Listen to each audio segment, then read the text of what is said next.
परिमेय संख्या क्या करेंगे हम लोग? परिमेय संख्या। परिमेय संख्या पर बात करेंगे, ध्यान से समझेंगे। परिमेय संख्या को हम फिर से एक बार रिवीजन करते हैं। क्या लिखाए थे? वैसी संख्या। क्या था? वैसी संख्या जो पी वाई बटा क्यू के रूप में लिखा जा सके। हाँ, जो पी बटे क्यू के रूप में लिखा जा सके, क्यू के रूप में हो, उसे परिमेय संख्या कहते हैं। रूप में हो। चुप ना तो शिवानी डरते रहा है। जो पी बटे बने भी ले बनो को बन बे हो और पी क्यू क्या होना चाहिए? पूर्णांक। पूर्णांक। पी क्यू क्या होता है? पूर्णांक। एवं और Q does not zero. Q zero does नहीं होना चाहिए। ठीक है, हाँ, क्यू जीरो नहीं होना चाहिए। तो ये हम पढ़ाए थे परिमेय संख्या, है ना। तो अब हम समझेंगे आपके क्लास में जो चैप्टर में 8 में दिया गया है कि दो परिमेय संख्या को जोड़ेंगे तो परिमेय संख्या आएगा कि नहीं आएगा। दो परिमेय संख्या को घटाएंगे तो परिमेय संख्या आएगा। अभी हमको आप पहले एक उदाहरण से हम लोग चलते हैं कि परिमेय संख्या अगर हम ये 2/3 जोड़ 3/4 है ना। हाँ, इसको अगर हम जोड़ते हैं, भिन्न का जोड़ आता है सबको। हाँ सर। तो देखिए 3 और 4 का हम लोग क्या कर लेते हैं?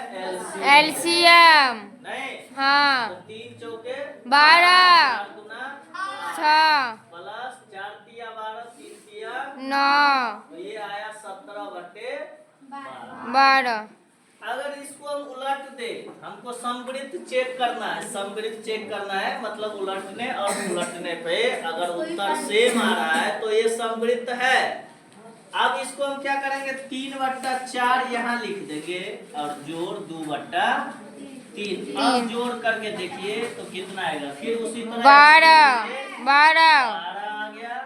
4 तिया 12 तो 3 तिया 9 प्लस 3 चौका 12 4 दूना 8। तो देख रहे हैं उतना ही आ रहा है, नहीं आ रहा है। हाँ सर। तो ये दोनों क्या कहलाएगा कि उलटने पे मतलब क्रम को इधर से इधर करने पर अगर उत्तर सेम आ रहा है तो ये क्या कहलाएगा? समवृत्त। क्या कहलाएगा? समवृत्त। समवृत्त क्या कहलाएगा? समवृत्त। तो जोड़ में समवृत्त है। जोड़ में क्या है?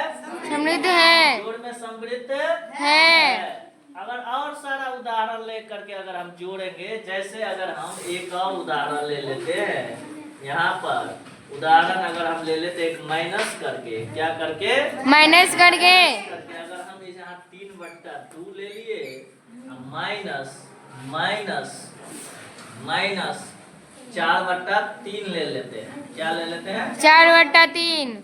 तो अगर इसको हम जोड़ने पर जोड़ कर रहे हैं तो यहाँ अगर हम ये जोड़ का चिन्ह ले लेते हैं और यहाँ माइनस लगा देते हैं तो इसको जोड़ने पर ये क्या हो जाएगा? घटाव बन जाएगा। हाँ सर।